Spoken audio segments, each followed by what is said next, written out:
What's good, everyone? Welcome back to the Exhaust Notes Formula One podcast. Your favorite Formula One podcast, favorite Formula One podcast, favorite F1 podcast, your new favorite Formula One podcast. I always wonder how they alternate between Formula One and F1 and what's the right decision there, Because the worst of internet users say Formula One, ONE spelled out. But I digress. So Let's they talk call about it some racing, phone? guys. They call it phone? No, F1ONE? formula. You Phone? spell out one. Yeah. Yeah, It's what was the joke? The Beatles or that thing you do, the B sharps or whatever. Okay. Yeah, I'm really getting down a rabbit hole there. No, I say this: it's a sport based on speed. It's a sport based on precision. It should be F1, always and forever. The letter that's F. fair. One. Yeah. Maybe the Vodafone car from 2008, the actual silver Yeah, McLaren, was just the Voda F1 car, and we just didn't know. Is the F1 silent? That silence you hear is the listeners also tuning out. So let's get them back, Nick. How are you doing? How was that race for everybody? Pew! I thought it was great, man. I thought it was. Let's say like you know a couple turns, like I said before we started recording. I think if Lando gets a better start, he may end up winning that race. I know Todd begs to differ, but I feel like that was the difference because he was down what you know down two cars, and then it was like all of a sudden Max is pulling away, and he only finished what a second or two behind Max at the Yeah, I end. mean, So I think the biggest thing, and this is something you mentioned during the pre-record, so I'll let you bring it up in the midst of the actual show. But there is a certain psychological boost, dare I say, of a man winning a podium and then thinking he can take the world on. But like you were saying, Nick, yeah, you almost were glad that Lando showed a bit of frustration in P2 because what were you saying?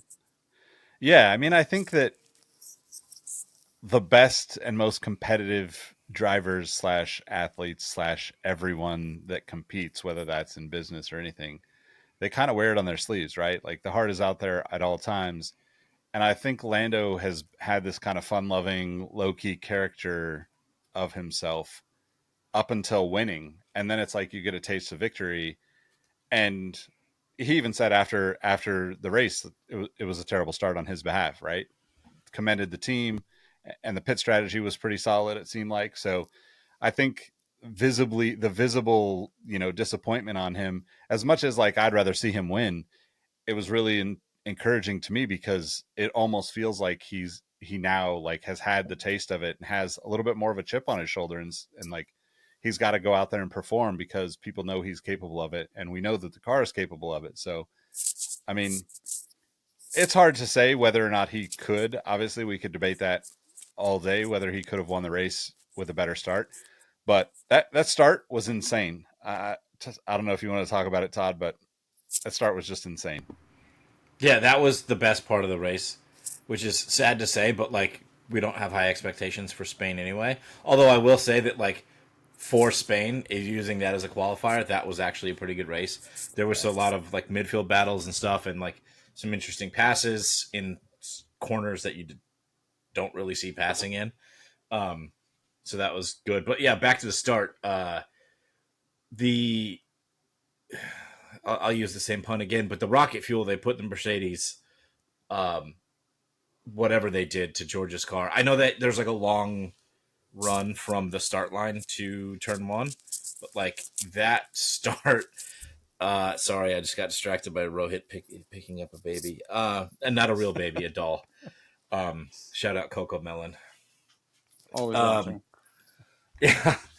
Uh, the I, the start. What the fuck was I talking about? no, The I start. distracted you. I apologize for that. You were talking about the rocket fuel that Mercedes may or may not have had in George's car.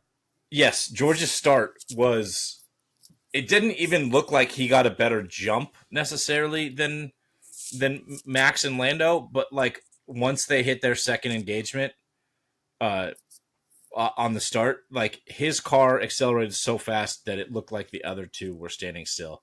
It was crazy, and he took the outside line, which is in that case for Spain like a better line into turn one because you have like optimal line going into turn one or whatever to set yourself up, and he just sent it, and it was amazing.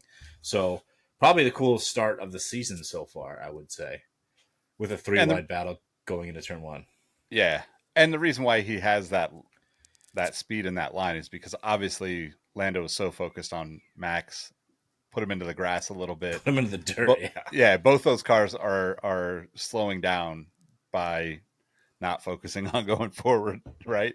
Yeah. But Max even said that in the Oh, cooldown really? after the race. He said, like, you know, you sent me into a bit of rallying. Don't you think that slowed both of us down? He actually was like giving Lando tips, kind of really? in a way. I didn't hear that. Yeah, it was pretty funny. Which is weird because he was kind of like talking shit, but also because they're like best friends, he was like saying like, "Hey, maybe you don't do that," and we both go to Battle George in turn one. So that makes me think. Like, I would agree, probably the best start that we've seen this year so far. Also, haven't we seen like 2 or 3 false starts this year randomly? I feel like a full false start or just somebody jumping. Somebody getting a penalty for a false start. Here's at least 2. I thought Ocon had one, right? Yeah, I think Ocon and Danny Rick maybe. Danny Rick had one the week prior, or the race prior, not week prior. Like, I don't remember really that being a thing over the past handful of seasons. And actually, Lando had one towards the beginning of this year where they said it was, and then they reviewed it and said it wasn't because he didn't go far enough forward. Oh, really? I don't remember that. I'm pretty sure that happened in the beginning of this year too. But I did want to talk about what you said about Lando. If he got a better start, wins that race. I don't think it was the start necessarily that killed him on that race. I think, and this might be something that they have to work out as a team, McLaren, they tend to opt. Maybe they don't necessarily believe in their pace yet, but like everybody on the grid, I was just reading an article saying about Sainz saying McLaren absolutely has the fastest car, and the only reason Red Bull is winning is because they have Max, which I think is probably true right now. The thing that McLaren tends to do is go super conservative on tire strategy. So like as soon as they were maybe a lap or two into the race, it felt like because Lando fell from P1 to P3 that they were like, all right, immediately we're going long, conserve your tires. We're going to make it up. But even Jack Doohan talked about it in the post-race show that put them in the always battling back category instead of like go for like pedal to the metal from the start. In a sense, it was just like, all right, we're going to take our time and we'll come back around on tire strategy because we'll go long. We'll have a tire offset towards the end of the race. Okay. And they did. They were coming back twice, basically, with those stints. Okay, and so this is where I'll kind of step in with my new perspective because this almost goes in the face against of what Nick said because as Nick kind of eloquently brought up, like Lando's entering his villain era, so to speak. He's slowly starting to believe that he can take Max on. And that type of thinking from Red Bull, from McLaren, in terms of we have to be conservative, I don't know. I just feel like that's not the right way to go. Like, you have to go balls to the walls because that's what the sport is. So if you think that, oh yeah, we're conceding the early part of the game to Max with hopes of catching him up, we've seen Max Verstappen races. That's not going to happen. You give that dude an inch, he's going to take a marathon. That's how he's won. That's how he will continue to win. So I think why not strike while the iron's hot and step on his throat if you can, because ultimately, the most important thing that's been talked about in this particular episode is the fact that Lando has the power of belief now. He knows that he can take on Max Verstappen. And if everything else is to be believed, specifically the point around the fact that the McLaren is truly the fastest car on the grid, why not? I mean, I definitely think that they haven't quite embraced how good they are and how good the car is, right? Like, it's not just the McLaren team in the car, right? The team in the car are, like Todd said, most people would say probably the best car on the grid right now. But I would also argue that Lando and Piastri are like nothing short of Max right now. Like if there aren't the situations like there was in Spain where I think what happens is the strategy ends up failing them to Todd's point. Like I think that the strategy holds them back, but it's not like I don't think they go into the weekend thinking, hey, if we don't come out in the if we don't come out of the first couple of turns in the lead, then we're just going to back off and change the strategy up. I think what happened was they went pretty hard at it. He was fairly close to George, like whenever Max made the pass, right? So there's only like 4 or 5 laps in, right? So like within like 8 to 10 laps, I felt like Lando was almost like slowing down to deal with George, which then in that case, yeah, if you're slowing down and you want to back off and change tire strategy, I get it. But at the same time, like in the previous races, they've had Piastri right up there with Lando, and this time they didn't. So like there's no real back and forth to be had between, like, if one of them goes, let's say Piastri is right on Lando and he's going at George and forces a mistake, right? Like that's really how you're going to pass someone like George anyway. You're not going to do that with Max. He doesn't make any mistakes. You have to beat him, and you have to be a better driver than him. And I think what happened is they probably, with Piastri down, ninth or 10th or something like that at that point, they're probably thinking, okay, well, we don't have that like tool that we've relied on, in our bag of tricks, so to speak. But I don't know. It does seem like, I don't know. I'm also trying to give them a benefit of the doubt, right? They have one win, and we're talking about them as if like, like look, Lewis Hamilton and Mercedes, even though they haven't been on the podium except for this one race, we all know they're capable of winning at any given moment under the right circumstances, just because we've seen it so much, and the team already knows that they can win. It's kind of like when you see a dynasty fall off a little bit and then come back around 3-4 years later and pull something out of their ass, and you're like, I thought these guys were old, but Nick, that are to me you is the attacking the difference. Golden State Warriors and that last toad? No. That's not who you're mentioning? Okay, please tell me how that tastes Yeah, later. I'll sip this tea. Yeah, please go ahead. You looked very Kermit-like in that proclamation. No, but I mean, like, I do think this one race win probably counts as much as 3 in normal circumstances because of how dominant Max has been, and it goes back to the broken record that we've all talked about this episode, which is he's got a taste of winning. Lando is serious now. It's like in D2 The Mighty Ducks when Gordon Bombay starts putting gel in his hair and starts doing his best Pat Riley impression. Like, that's what I expect Lando to do. And I hope that he doesn't get the Hendricks hockey equivalent of distractions, because he's got the eye of the tiger. And he doesn't need Apollo Creed. So that's why that was my Bill Simmons impression. So Todd, please save us from this. No, the Hendricks hockey nugget you just dropped Deep cuts is so good. How about a bear hug? Oh, Missy. I saw that movie. This is totally not F1 related. I don't even remember how old I was when that movie came out, but it was a long, long time ago. And I saw that movie 6 times in 2 days when it came out in theaters, because I was like knee deep playing hockey at that point. So I was just, hockey was life. And I went with one of my teammates and we saw it 3 times 2 days consecutively. And listeners, do you know who that teammate turned out to be? Kenny Wu. I wish. So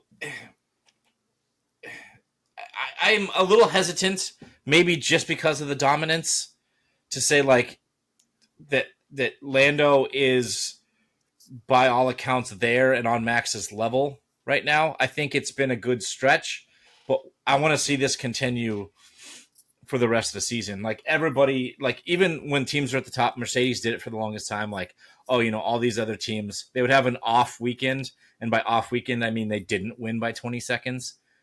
And it was like, oh yeah, all the other teams are catching us. All the other teams are catching us. Or Lewis would come on the radio and be like, Bono, my tires are gone. And then the next race, he would win by 20 seconds. So I want to see, at very minimum, Lando and P2 and close in these next 2 races. Because they're not similar tracks, but similar high-speed traditional tracks, like actual race courses instead of street circuits, and then I'll believe it. Like, I'm stoked to say at this point in the season that Lando's only like 70 points behind Max in the driver standings, which is feels a lot closer than it actually is. But I don't want to like get ahead of myself as a resident McLaren fans to say like, oh, we're on for a championship fight here. I'm pumped that, like Nick started out with, that Lando was actually disappointed at P2, like genuinely disappointed. Because I think most of the time, or previous to that in his career, he would have been like kind of smirky about it and like kind of disappointed, but really he's like stoked to be on the podium again. No, and I mean, I think in a way he's almost doing the reverse Danny Rick, where he is regressing into being a professional driver in the sporting sense. Yeah, because he's always been the meme lord. He's always been the crown prince. He's always been what Danny Rick thought he was, which was everybody's lovable, affable best friend on the grid. And now, like, he's grown up. He's had his quinceanera. He's a man now, and that means he's going to be kind of dickish. And welcome to the party, Lando, because that's kind of what we want to see, because we don't want this era of Formula One to feel like some of the other dominant eras where it was just Max and a bunch of other guys. If he's got the power and he's got the racecraft to do it, and we think he does, because for all intents and purposes, I would consider him to be the best British driver of his generation, then now is the time to pull a marker down, so to speak. So, speaking of Danny Rick, damn it, before we do that, I want to tangent real quick tangent on the Lando villain era thing. It's something I've noticed. So I don't know if you guys remember, but in the Miami GP, they had Trump apparently just like showed up to the McLaren garage, even though they had asked previously and they were like, we're good. He just like showed up anyway. And then there was like pictures taken with Zach Brown, who I wouldn't be surprised if he's like a MAGA Republican type. But Lando just wants to like play Xbox and race cars, right? Like, he doesn't care about anything, but he was there and very uncomfortably in front of the camera, like being respectful to the president of the United States, whatever. And ever since then, in my like For You feed on Twitter, there's like this weird conspiracy, not conspiracy, but like weird subtle hatred of Lando, who's been loved by pretty much everybody, right, up until this point, because he's been like goofball kind of like whatever, but he's actually a talented F1 driver. And now there's this like weird growing hatred of him because they think he's like a Trumper. And I think it's the strangest thing. And it's like from the like kind of F1 insane asylum on Twitter that we've seen about like the Abu Dhabi thing. Yeah, Team LH and the Verstappen shaggers and like all of those folks. But now like Lando's mixed into that bubble of weird chaos on Twitter. I thought it was super interesting because I still see stuff to this day about him being like a Trumper, and they're trying to tie it to like British politics, which I don't know really anything about. The parties that Labour and Tories, and I believe Tories are the Conservative, and if I'm wrong, please let me know. I know that there are Formula One British fans that could easily end this conversation with the actual logical progression of the British political system, but it's going to be interesting. Oh, what were you going to say, Nick? I was just going to say, you're right, though. Tories are conservative. They've been like running the country for the past like 10 or 15 years, and they're actually about to, it seems like they're about to lose to like the most melancholy leaders of the Labour Party ever because of all the craziness that's gone on since Brexit and stuff. So the pendulum swings. Yeah. What's new is old. What's old is new. I will. Go ahead. Go ahead. Nope. I was just going to say, just a reminder that I don't need to be on Twitter because it's just shit show over there most of the time I go on there. So the thing that sucks is most of the like credible F1 journalism is still on Twitter, and they don't use Threads, and Threads is still a shit show, like algorithmically. That I can't not go there because that's where all the F1 news is. I was going to say this. Threads gives off major Zune vibes, and I think this is the second straight episode where we put a Zune reference in. So you're welcome, Microsoft. Speaking of outdated things in the past, your Danny Rick thoughts.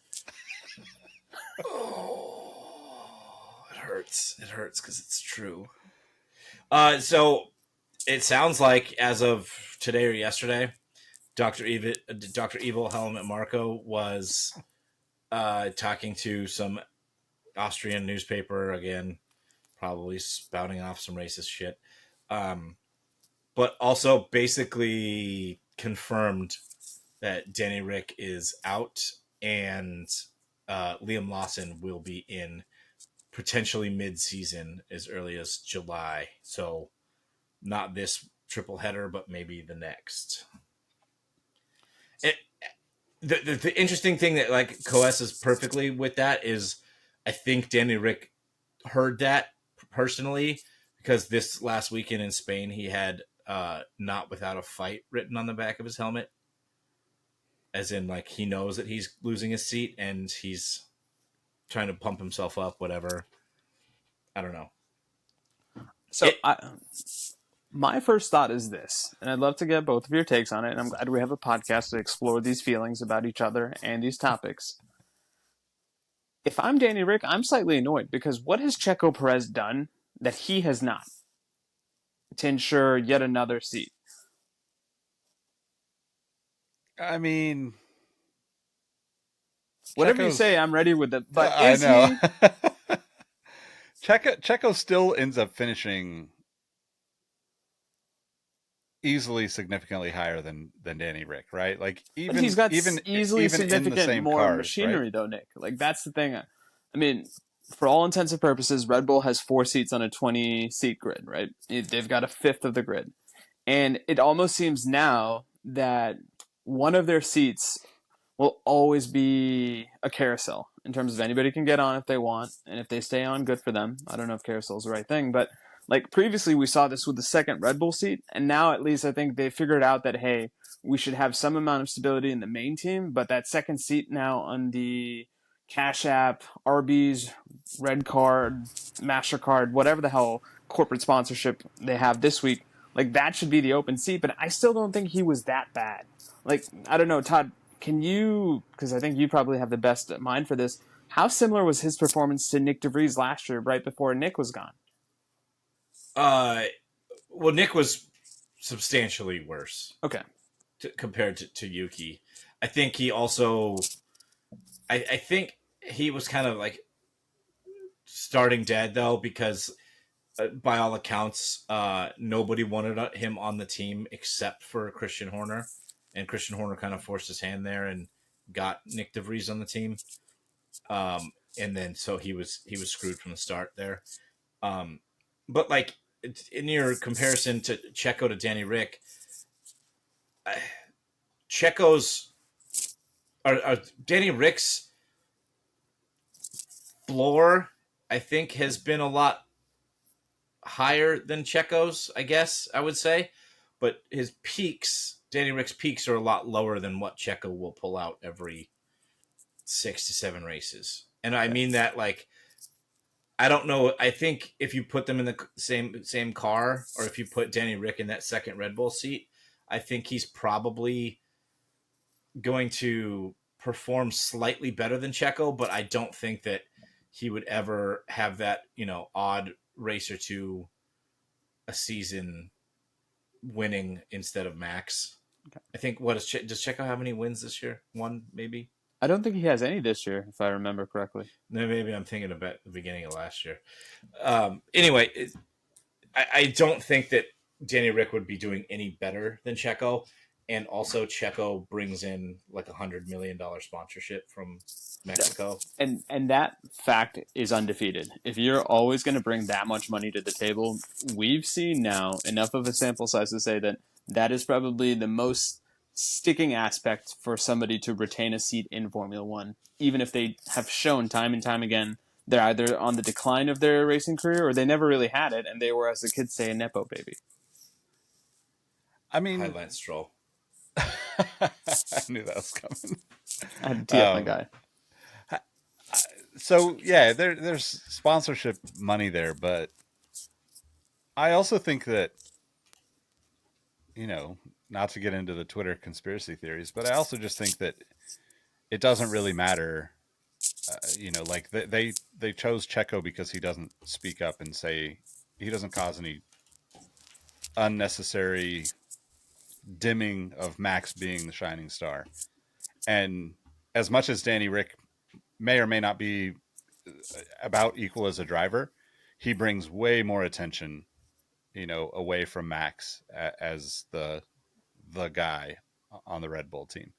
Even if he's not doing well, he's still just that type of character, right? Which to me is like the reason why you sign a guy like that. We talked about this at length, right? That's the reason why you sign somebody like Danny Rick, because he's going to bring a bunch of attention. He's going to have fun, and you could potentially have some really good sponsors. But yeah, that's my theory on it, though. I think they just don't want anybody that ruffles feathers at all. I think it's more just like stay out of Max's way. Yeah, if you win once in a while, whatever.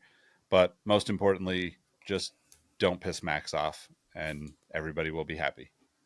No, and I mean, I think in a way they have a proof of concept, or they have a pilot from last year where it literally was a one-man team. So I think at this point, if it's not broke, let's not fix it. So maybe they're convinced now that Max is at such a caliber of a driver that he can be a one-man constructor winning championship.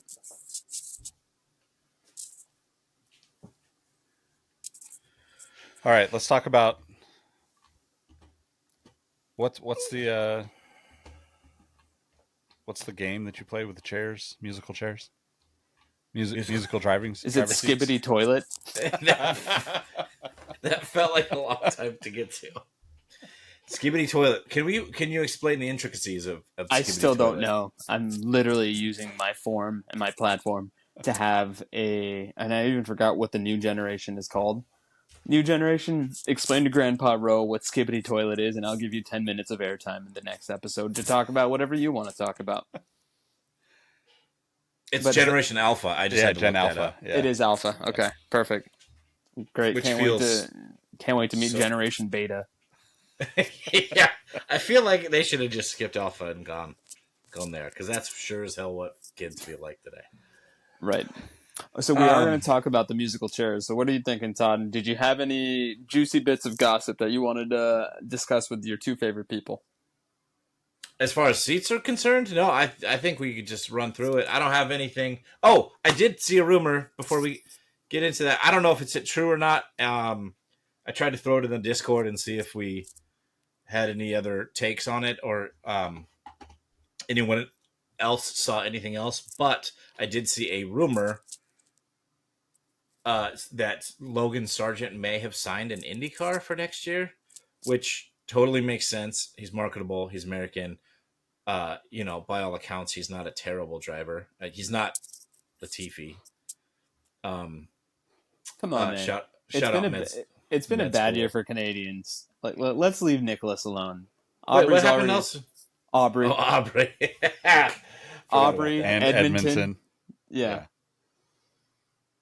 Oh man, don't get me started. That was a rough watch.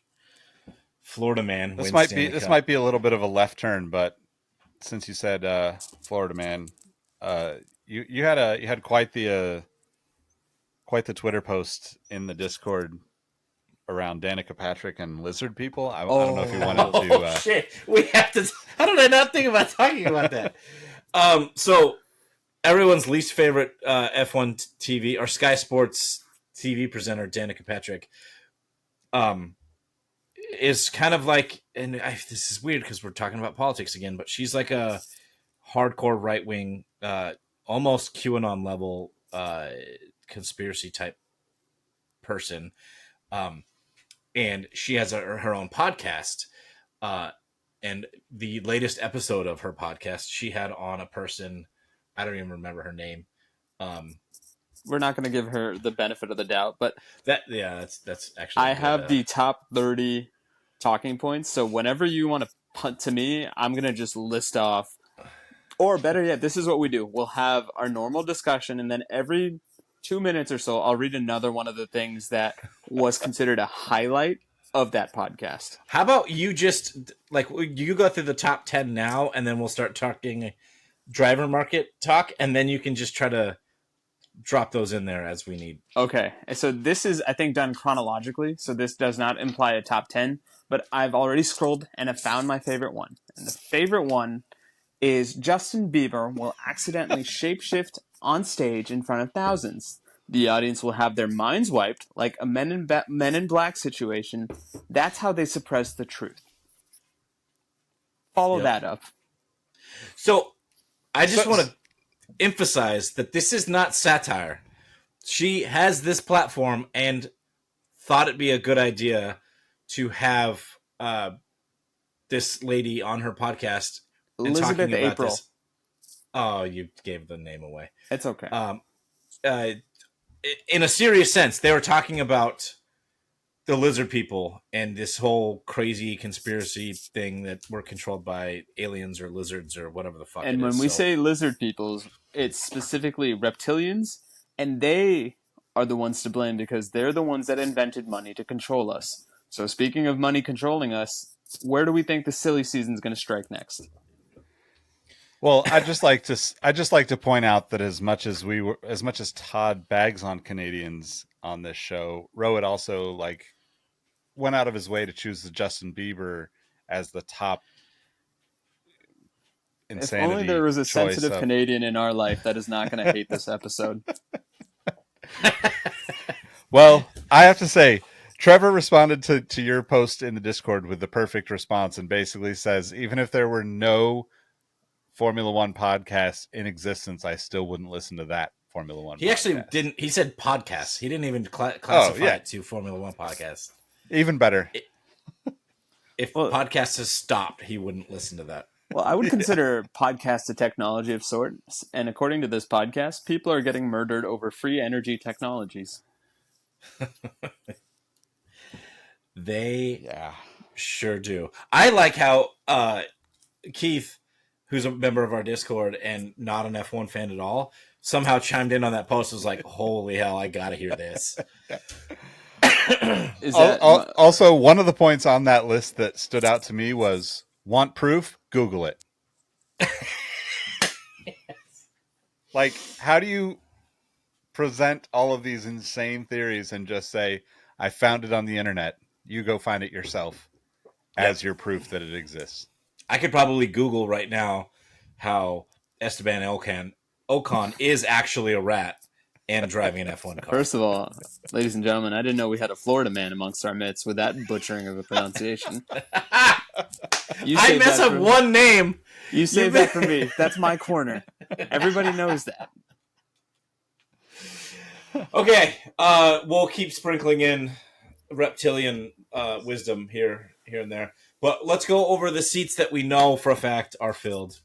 You guys can give me a quick take on what you think about next year's calendar. We'll start with Red Bull. I think we know that product, and by all accounts, Red Bull's not winning races right now. It's Max winning races. Do you think that we have Red Bull on top again? They seem like Mercedes now, right? They're not making mistakes in any level. It's a more depressing Mercedes. It's almost the EA sportsification of Formula One, where every year they release a new product, but the product will always do the same thing, and it's just a glorified paint job. And that's how I view Red Bull. And until somebody usurps them, they're going to be the front runners until 2026 at the earliest, the boy said, hopingly. Yeah, I think they're. I mean, I don't know if they're like top of the top, but they're Max is on the podium for the foreseeable future, regardless of what everyone else does, in my opinion. Even with Adrian Newey leaving. I think so. Okay. So I think there'll be a slow fall off from that, if any, right? You know, you might see it 2026 or beyond, rule changes, all that stuff, but like I don't think Newey stepping away means like everything goes to shit. No, I think there's a certain amount of infrastructural thing. And speaking of the number 26, 26,000 years ago, humans inhabited Atlantis. They were given everything. All knowledge, all information, all technology, all advancement. They ruined it. Amazing. I have a gift. Next on the list, Ferrari. We have Chuck and we have Lewis. Is that as enticing as it was probably a month and a half ago when Ferrari was basically second best to Red Bull? And seems that they're I mean, people have gotten a little bit harder than I have, but I think that they're a little adrift right now. I don't think they're too far off. Yeah, I don't think they're that far off. I feel like they're still the third team on the grid consistently, even with Mercedes like making changes recently. I think like that. I feel like third or fourth is worst case scenario for Ferrari moving forward, and probably battling for podiums on a regular basis is what we'll see. I mean, for me, I think with Ferrari, it comes with the caveat of, do they get Adrian Newey? If they get Adrian Newey, that's a statement of intent if I've ever seen one. And as for battles, apparently humans were created to end the war that will end all wars, but we don't know who the humans would be fighting in that. And I think similarly, we don't know what Ferrari is going to go in terms of an internal struggle because as of right now, they have not necessarily made their plans clear of who's the number one driver and who's the number two, correct?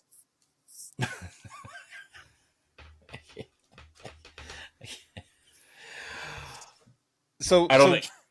Go ahead. Go ahead. I was just gonna say I don't know what the Reptilians have chosen as their number one driver yet. So, well, jury's still out. I was just gonna. I was gonna kind of go off topic and go back to racing. How dare you? Ferrari just won the 24-hour Le Mans, so for the second straight year in their super hypercar. I feel like there's energy there that is going to help down the road. Oh, and speaking of energy, we all have an energetic responsibility. We have to clear the energy. Having eye contact creates energy. Taking a shower clears energy. Also, crystals clear energy.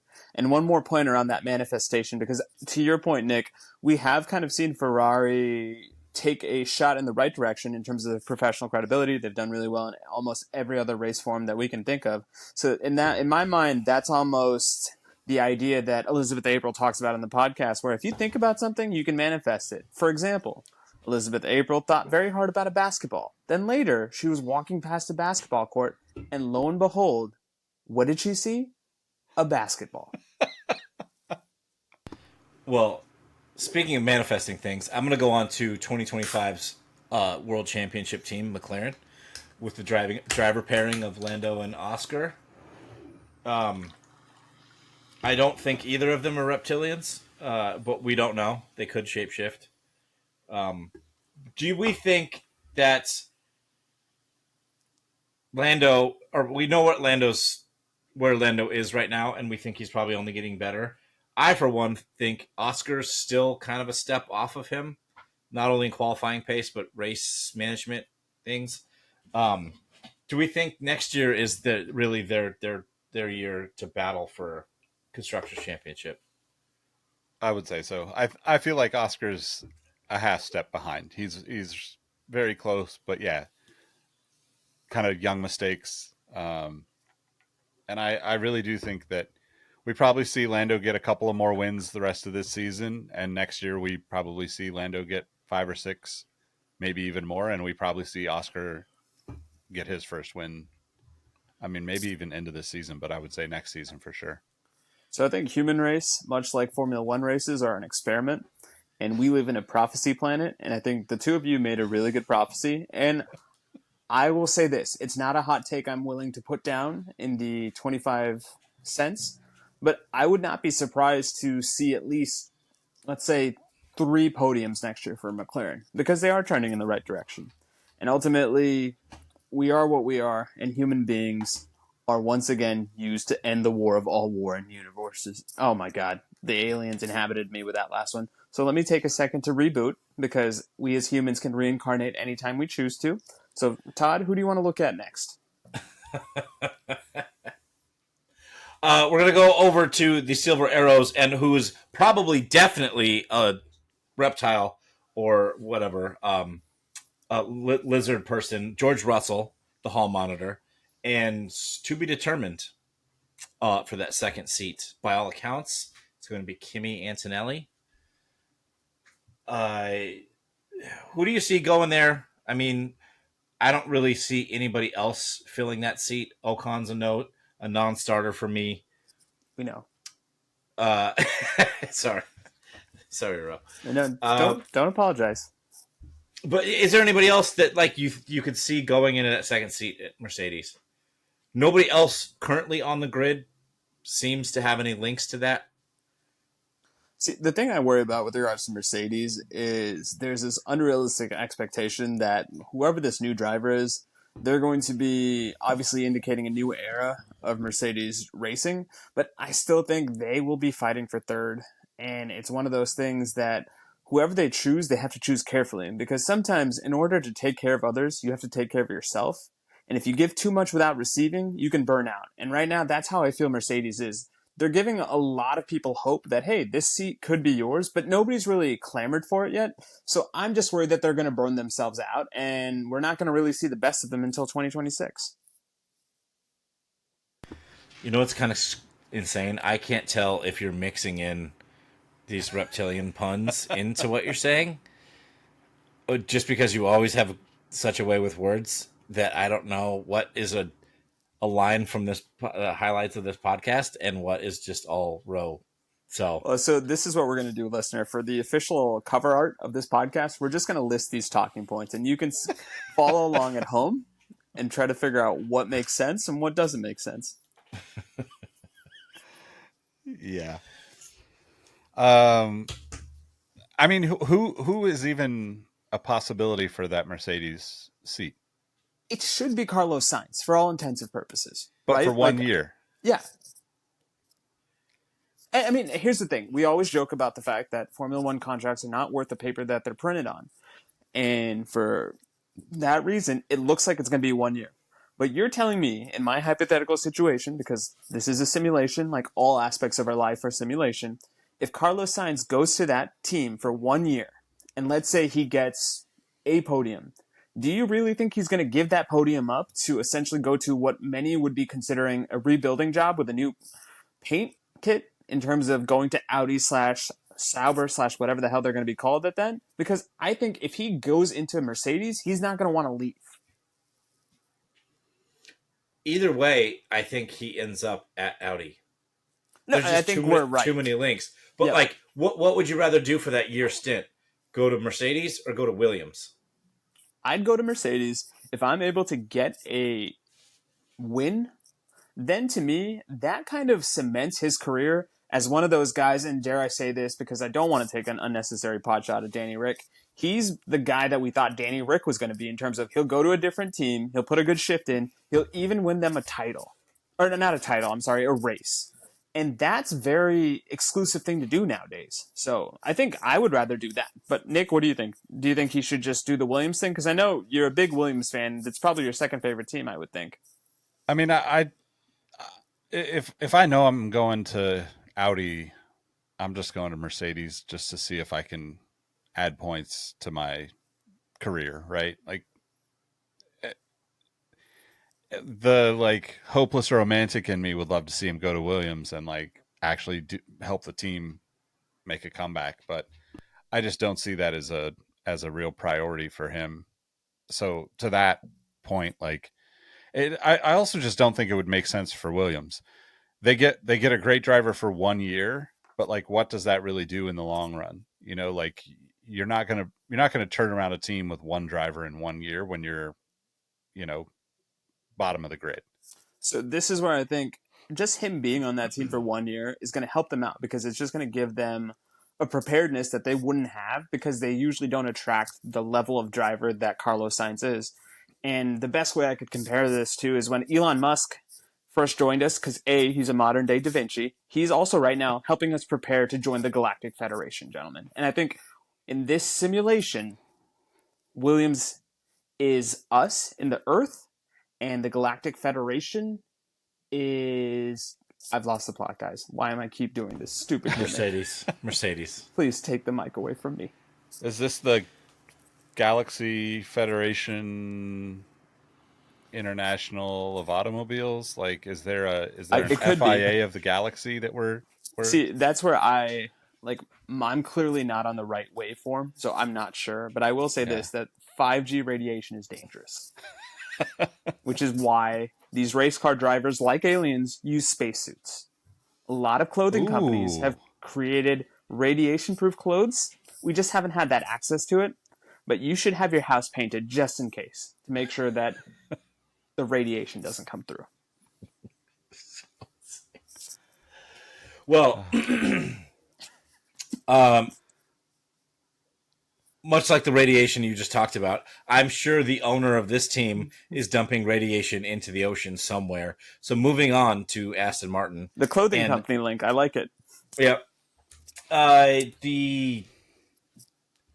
It's going to be Stroll, right?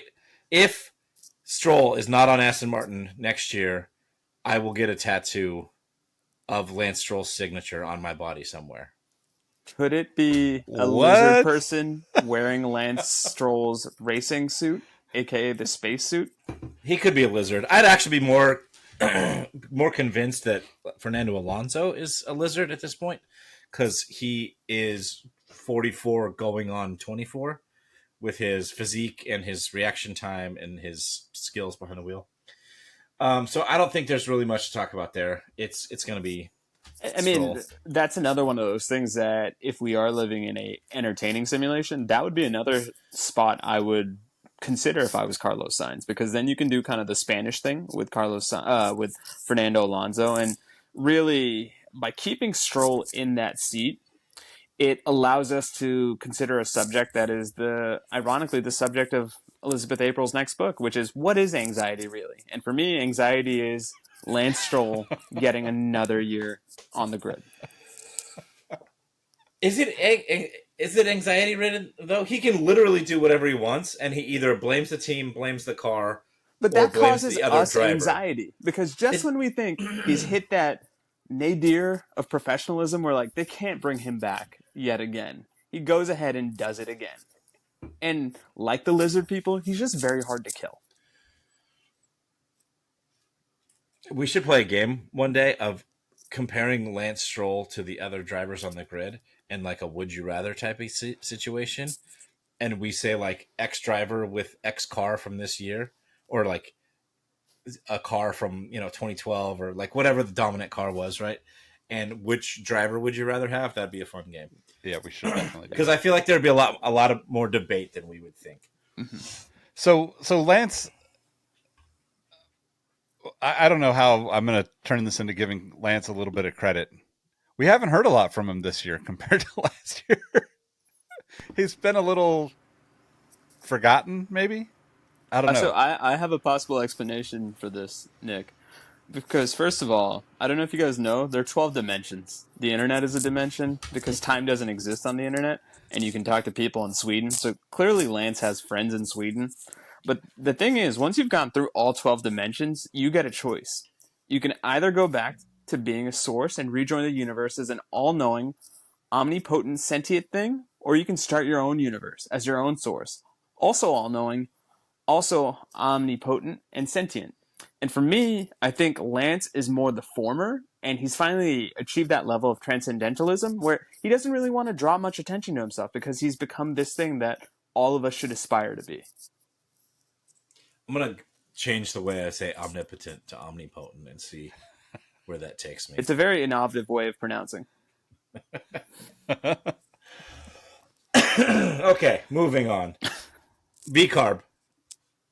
We got Yuki, and we have somebody else. Sounds like Lawson. I don't see a way at this point where Danny Rick saves his career. Unless he just, ends up in the points every race here on out and wipes the floor with Yuki. I don't think that we're looking at anything. I think it's, again, a little... He's had these one-off great, good qualifying, good race. But for... Even in Spain, he was a 10th off Yuki in qualifying, and I think the race played out where neither of them really did anything. I think Danny Rick ended up ahead of Yuki, but they were both dealing with the new car issues that were just crap. Yeah, Danny Rick was 15th, I think. Yuki was a couple spots down. Lawson had a handful of drives last year, right? Because Danny Rick broke his wrist. Yep, he did. At was it Imola? Zandvoort? Zandvoort. Let's go with Zandvoort. I think. Yeah, and I mean, I think this makes sense, especially considering how quickly VCarb goes through their secondary drivers, because essentially from 2024 to 2028, we're going to see the uprising of a new Earth frequency, and that Earth frequency is the second seat in VCarb. So I don't even know how to respond. I was trying to think of something, but I'm. we can drop the bit. I feel like we've milked No. this cow. No, it's good. It's good. I only say that because I think I'm running out of bits. I think I may have cleared the list. But keep going. Okay. Keep going. Keep going. Well, you can start making them up, and I really won't be able to tell. Moving on to the pseudo-American team, Haas. So we have Hulk going to Sauber. Kick Sauber, Cash App, Red Bull, not Red Bull, McDonald's, Cactus Jack, whatever. And K-Mag, by all accounts, is out. But I mean, But, I think, go ahead. Speaking of K-Mag, he had a speeding pit lane penalty in this race. Does that not come with penalty points? Because he's already right on the threshold. I feel like before the end of the season, we're going to see him get a race ban, which would be amazing. I think that we all just know that the Haas car is so fast that he can't possibly follow the rules in the pit. Yep. He was 0.1 kilometers an hour over the speed limit. I mean, he should just protest and say, this thing just wants to go. Guys, we're at a choice point in history. I'm just going to leave it at that. You can either make the choice or you can not make the choice. So who do we think ends up on Haas? Well, I mean, for all intents and purposes, we think Ollie Bierman has got one of the seats. It's a question of who's going to follow him. And I'm still liking my Esteban Ocon prediction, but I think, do you see Danny Rick? That. Like, could it be Danny Rick then? Because I mean, the numbers are kind of dwindling, unless it's Bottas. But at this point, who would you rather, to borrow your social experiment from a previous segment, would you rather have Danny Rick in that car or Bottas in that car? Honestly, Bottas has made himself marketable to the point that Danny Rick is now. This year, he has laid it on thick. He got all those endorsement deals. He's like rocking the mullet. He's doing all that crazy advertising. He's got collabs coming out with like beer companies and gin companies and bike companies, and you can rent his all car over the and place. shit. Yeah. No, I mean, to me, it's almost like he's going to NASCAR. Like, he's prepping for life at NASCAR. Which, that would be amazing if Terry or DR joined NASCAR. But I would, personally, if I was Haas right now, I'd just kind of strike while the iron's hot on Terry, because for all intents and purposes, he's been the better driver for the past, 3 years or whatever, if we can compare. I think even while Danny Rick was off the grid, whatever. I know the timing doesn't necessarily line up totally, but he hasn't like blown anybody away, but he's been super consistent in a shit car, putting in the best performance probably possible for the cars. And he's, I guess, maybe just as marketable now. Maybe not as, but close. But see, I think the thing is, the Reptilians are not okay with shifting of energies, and I think Bottas brings a specific energy to Haas that's a little too on the nose, and it's a little too similar to Gunter Steiner, and he's in on the joke, and he's laughing loudest, which doesn't make it that funny to me. But to your point, Todd, he's a race winner. He's considered a proven commodity. He's got that cult-like personality, which may endear himself specifically to the American public, because as we always talk about with Haas, like, they're obviously trying to come up with something that makes them more appealing to us as Americans. I mean, perfect world scenario. Talk to the Galaxy Federation of Automobile whatevers. Just a Galaxy Federation will do. Yeah, something about that. Gunther comes back, and Danny Rick and Bottas take seats with Haas. And they just run it like the Savannah Bananas as a completely entertaining team. And they'd probably do better than they're doing right now. So you say Savannah Bananas. I say 1980s buddy cop movie with Gunter Steiner as the chief that's just sick and tired of their shit. My God. Someone fund that movie. Yes. Bottas, Ricardo, get in here. Somebody took out Sonoda. Who was it? I mean, honestly, I understand that like both those guys will probably shift away from F1. I don't think that NASCAR is the right place for them. I think maybe IndyCar or sports car racing. They could actually elevate either of those other racing bodies, where NASCAR they just become a part of the mix, in my opinion. I don't think they stand out in If NASCAR. you guys can humor me with this quasi serious question, if I'm Gene Haas, do I really want Haas to kind of be the retirement home for not so old drivers, like before they go into their next level? Like, does it become like the Saudi Arabian League in soccer, the Senior PGA Tour? Like, is he comfortable with that? I don't I think he cares. Fair. Yeah, I don't He's think not he cares. investing in it, right? We talked about that in previous episodes. He's not putting any money into the infrastructure, and that was Anymore. part of Gunther's problem. Yep. Fair. And he has teams. You know, he has a NASCAR team. He's still a part of an Indy team. He had a NASCAR team. He shut that down. I thought I just read that he's still going to be a part of it. No, I was just talking to Drew about whoever their driver was. That they like announced that they're shutting down, and he was on Twitter like within minutes saying like looking for a new drive. Yeah. He's going to stay a part of NASCAR, not keep the team alive. Yep. Basically, is what it was that he came out and said. Well, yeah. So strike that, reverse it. I don't see anybody else other than Ollie Behrman going there. Esty Bestie doesn't make sense to me. He's too volatile, and was literally under contract with Alpine, and they said no thanks, right? So, hey, but I mean, if I'm reading the tea leaves correctly, people are getting murdered over free energy technologies. And for your thought process, Todd, if there's one driver likely to commit a murder on the grid, it might be Esty Bestie. So, okay, well, it wasn't my strongest, but I needed to get through the list, Todd. But keep it going. I was just reviewing the list also, and there's so many more good ones you could work in there. Okay, give me the list, because I'm just going off of the first one I found on Twitter. Well, much like this driver market silly season, it's proof that we're in a simulation. Quantum physics proves the simulation, and that the double slit experiment is the proof. So the speaking of double slit throats, like, let's talk about Alpine. Like, what do we make of that? Because, dare I say it, there's a new energy coming off of their vibrational frequency. The double slit experiment wasn't Ocon's pass a couple races ago? No, that was Albon's pass. Albon's pass? Albon's. Yeah. That was the double split. Ocon was part of the split. Yeah. The only way that would have been better was if Danny Rick's number was 7 and Ocon was 10, so they could have done the 7-10 split. Oh, thank you. Spare no expense. Strike while the iron's hot. Tip your waitresses. Against the bottom of the drum now. Yeah. I don't think we've met. I'm Rohit Malhotra. So Ocon's out, Gasly's there. I really don't see why they would put anyone else in that seat except for Jack Doohan. Like, he's a talented driver by all accounts. Maybe not going to blow the doors off anybody, but their car's not either. So, like, give him time to build up while the car does.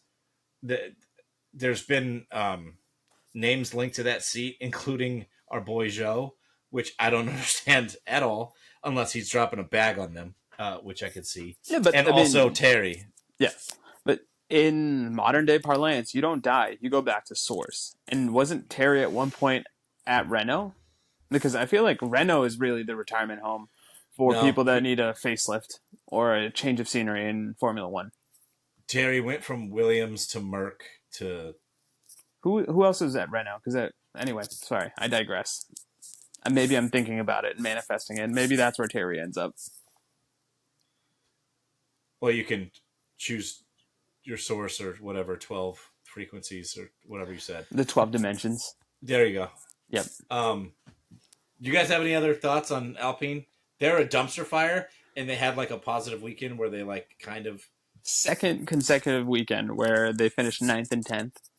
And now I think they're up to 6th, or they're knocking at 6th door, which I mean, say what you will about Alpine, and we've said a lot about them, but they always somehow seemingly find a way to get in that fifth, sixth spot by the end of the season. And I think for all of the drama and all the dumpster fireness that you were talking about, Todd, they could still do this, and we could just kind of be like, well, that's Alpine. That's proof that it's a simulation. Fair Because enough. the crazy part is, after the race, they were talking to the drivers, and they didn't bring any upgrades, and they don't really know why their car was faster or has been faster all of a sudden. So why are they just stumbling into the? It's not that they're stumbling into the points. They had two good races in a row for them, but to not know why your car's better and not have any upgrades to say like why the car's better. I think I have an idea, and it's similar that for all non-podium positions, like elections, they just really don't matter in the grand scheme of things because Earth is just on a trajectory, and all these other drivers are puppets, and the prophecy is going to be realized no matter what, and that prophecy is Max Verstappen winning until 2030. So I think it is important to note the Mick Schumacher test drives with Alpine, right? Oh, that's I don't know what that means, but I'd I- rather see Mick in a car than I can't say it with Rowett staring at me like this, but You son of a bitch. Don't even finish that sentence. no, Why I mean, would you say that about Pierre Gasly? I don't dislike either of. I don't dislike Ocon or Gasly. I think both of them are kind of like, like they're a Scenery. good second driver Yep. on any like top tier team. I think Mick Schumacher still has a lot of potential just from the name just has so much weight in the sport, and if he, I don't know, maybe he does really well and somehow ends up in the Mercedes seat down the road. I don't see that happening, but there's always a possibility of something like that Yeah, happening. and I think with Schumacher, like I would consider him a voice of neutrality. He just presents information without any sort of bias or hidden agenda. And ultimately, if you are that, it can go a long way because how are non-championship drivers kind of evaluated is like, do they ding the car up? Do they take unnecessary risks? And to your point, Nick, like he had his growing pains in Haas, but I still think there's a credible driver in there. I just don't see him ever like best case scenario for Mick Schumacher in my eyes is he's this generation's Nico Hulkenberg. Ouch. That's so true, though. That's a really good comparison. But that's him at his ceiling, guys. Like he might not even get there. That's the sad part. Yeah, that's because Nico's always had pace in whatever car he's in. He's always had pretty decent racecraft. He'll have an odd good qualifying or two. But yeah, that's rough. I mean, I hate to bring up Le Mans again, but Nico Hulkenberg has a win at Le Mans, so it can't be all that bad. Doesn't Mick Schumacher also have like a podium at Le Mans? Yeah, I Probably. think so. But see that in unfortunately that's the problem, right? Like for them to be at their highest peak, it has to be an extraordinary length and duration of a race. They're marathon runners. They're not sprint runners. And unfortunately, Formula One is always about the sprint more than it is anything else. Very much what have you done for me lately thing. And like I wouldn't see Mick getting back into it. At best I would see a reserve role. Yeah. Which he's a reserve right now for Merck, so yeah. Well, moving on, Who's since we didn't have any lizard segues. Williams, we got Albano and The double slit. The double slit experiment. I mean, it kind of sounds like all things point to signs there, but I don't see why Sainz, if he really is going to Audi, which I'm just betting the farm on, I don't see why he would go to Williams for a year. I mean, insert the joke about the 12 dimensions. Like he has to go through this before he becomes the, how do you pronounce it? Omnipotent? Being that we all clearly think he is. But to me, if he goes to Williams, it's essentially I don't want to say he gives up, but like, what else can he do? Because he has to maintain that credibility. He has to maintain the regularity of being on that Formula One grind. Because I'm convinced if he takes that year off as a sabbatical, whether it's willingly or unwillingly, he's not going to be as sharp as opposed to if he just bites the bullet, takes that Williams gap year, and he just maintains that level of being on the grid as opposed to having that 1 year break. But again, why wouldn't he go to the team we're going to talk about next now and just get in, get stuck in, get to know the team, get to know the future team principal? Or And- I guess Andreas Seidel isn't the team principal. He's in charge of, he's like Well, the CEO or something, whatever. I mean, I think, like a lot of us, he's had a lot of past life regressions off the planet or off the grid. And he's just trying to find himself because ultimately it comes back to that omnipotency that we kind of allude to throughout this segment. Right. Right. I still think, and this is actually making me realize that maybe Terry is a better driver than we give him credit for, because I could see him being a great fit at Williams, and I think I talked about it before. But like, he's really good at car feedback, would help development. He has a lot of experience in Merck when they're at the top of their game. He's not going to threaten Albon. Like He Albon also has the relationship with James Fowles, who was Yep. previously at Merck. So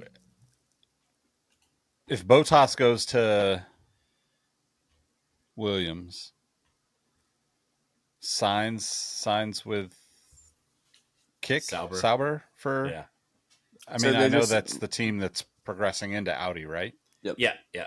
and they're running it back with the Renault partnership before the Danny Rick era took place, right? Because wasn't it Hulkenberg and Sainz way back when?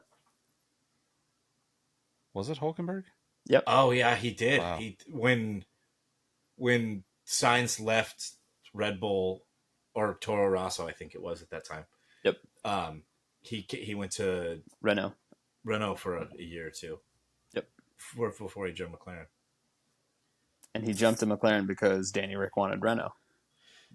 This is where it gets interesting, because if Terry goes to Williams, which I think is a great fit, that means Terry's not going to Haas, which we just talked about, which doesn't really give that. Then you could see Esteban in the Haas seat there. But I don't know. There's just something about Terry's wispy mustache and Minnesota mudflap haircut that would look just pristine in that black and red, because it would almost be like the second coming of Dale Earnhardt's white, trashier son. Raise Hill, praise Dale. If it's not rubbing, Also- it's not racing. Shout out to Drew for picking up a life-size cutout of Dale Earnhardt That's at amazing. like a comic book store or something. How much was it? Did he I say? don't. He didn't even say how much it was, but it's awesome, and it's literally the centerpiece of his living room now.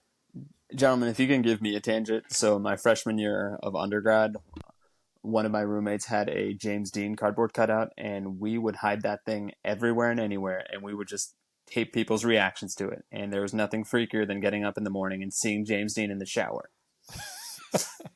Naked. That's fantastic. Should we end there? What else do we mean, have? Yeah, we Well, should had- probably wrap we had there. Kick. Oh We had yeah. Kick. We didn't really talk about that. So Okay. we know Hulk's going there.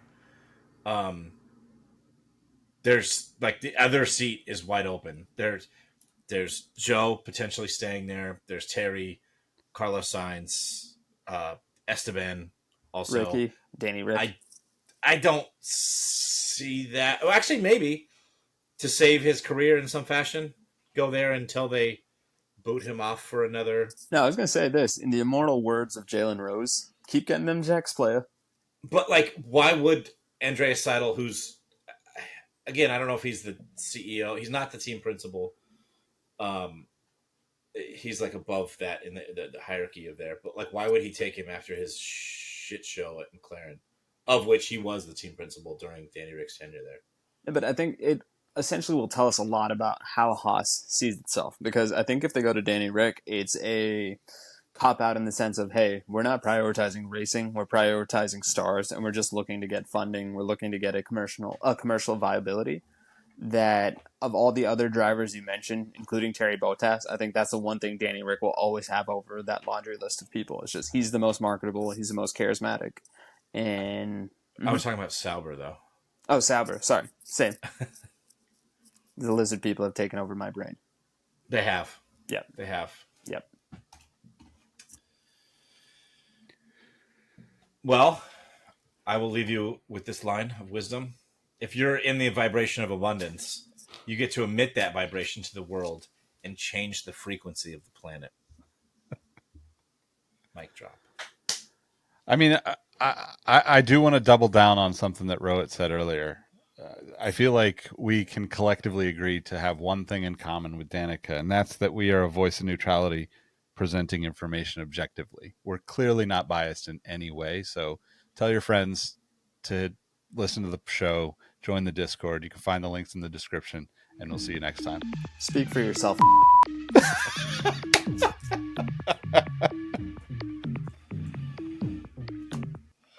Oh, Guys, this is the episode that's going to get us canceled. Or we might a have brand new listeners group now. of listeners. It's like, sorry, this is our Archduke Franz Ferdinand moment. We've assassinated the frameworks of a good podcast, all for a cheap laugh. I mean, don't this even know. was a fun episode, though. You missed a couple of gems in there, Ro. Which ones? You can't tell your kids that Santa is real. If you're going to tell them that aliens are real, ghosts are real, you should tell your kids about ghosts. Based on what happens, if we get a non-Max Verstappen winner at that race, that's how I'm going to start the next episode. Okay. What other ones? Like, I thought I got most of them. It's like trying The to- No, Sims. you did great. It's like You The did Sims or The Good Place. that. Speaking of which, another non-Max Verstappen winner. Like, that's You something could else have- Self-actualize this one. Danica went on a guided mushroom journey where she became a waveform. You could have just said that one of the drivers did that, and that would have been. I would think that would be Danny Rick as a kind of final plea of like, come get me, guys. I'm on a mushroom trip. I think that's Terry, all day. Terry, yeah. that's Terry's Terry. doing shrooms in the desert, 100%. Did you see that weird meme video he had of like the young lady who's like karate kicking the bottle off the like kicking pad and he tries to catch it? Yeah. Their social media team has been doing. They've been doing a They've lot of been those great. like what are those they cut the jump cut Like thing, the Stitch Yeah. Fix stitches or whatever. Stitch Fix. Yeah, Yeah. that they've been doing a bunch of those lately. They're like the person falling off the stretcher, Yep. and then he rolls across the floor, and he's like, It's really been pretty fun, to be Yeah. honest. Like, yeah. it's pretty good. So if they never do well on the track, at least we have somebody entertaining to follow. Nick, I apologize. I think there were a couple of moments where you're just shaking your head in disgust. No, it's just, I mean, I still have this up. I'm like looking at it and just thinking like, how the fuck do people listen to this? Like, I do not understand how people would listen to somebody talk. And Like, and if we do our job properly, that's the exact reaction we're gonna get with this episode. yeah, I mean, leave us a review and say what the fuck is going on. Are we still recording? Yep. Oh my god!